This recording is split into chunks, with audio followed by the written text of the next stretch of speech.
En matière de bail commercial, est-ce que les travaux de ravalement peuvent être mis à la charge du locataire? La question concerne surtout le cas d'un local commercial, par exemple, loué au rez-de-chaussée d'une copropriété et où la copropriété décide de procéder au ravalement de tout l'immeuble. Est-ce que les charges de ravalement correspondant à la quote-part du propriétaire peuvent être entièrement mises au débit du locataire?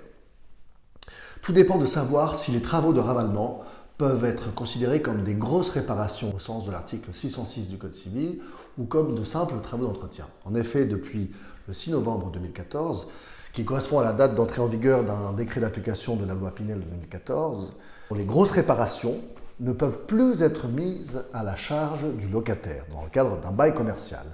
Auparavant, on pouvait mettre toutes les charges de copropriété au débit du locataire.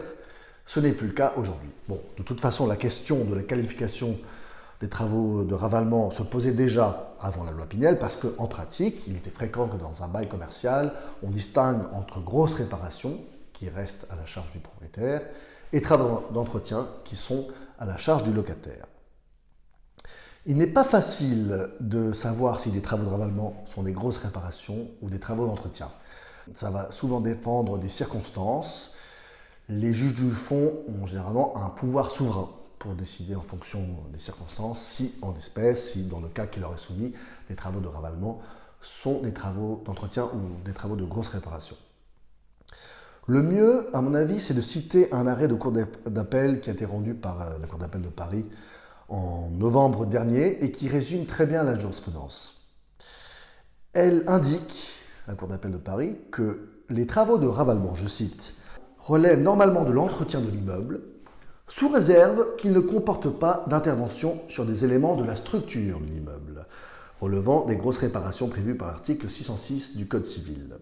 En l'espèce, il s'agissait de travaux de ravalement consistant en des opérations de décapage et de nettoyage d'une part, et en la réalisation d'un enduit de surfaçage et de badigeon d'autre part. Il n'est pas établi que d'autres travaux que de préparation des surfaces qui auraient affecté la structure de l'immeuble aient été effectués.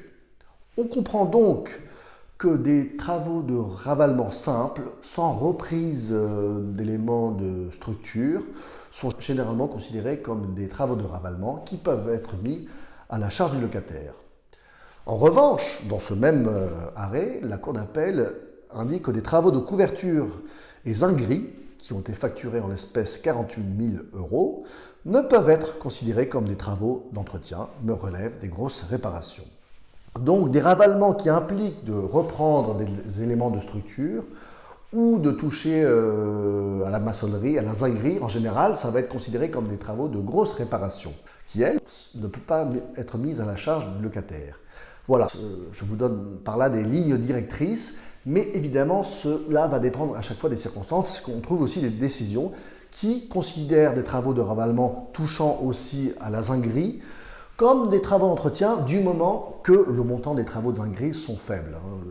Là, c'est à mon avis l'importance des travaux de zinguerie, 40 000 €, qui ont conduit les juges à considérer que ces travaux-là ne peuvent être considérés comme des travaux d'entretien.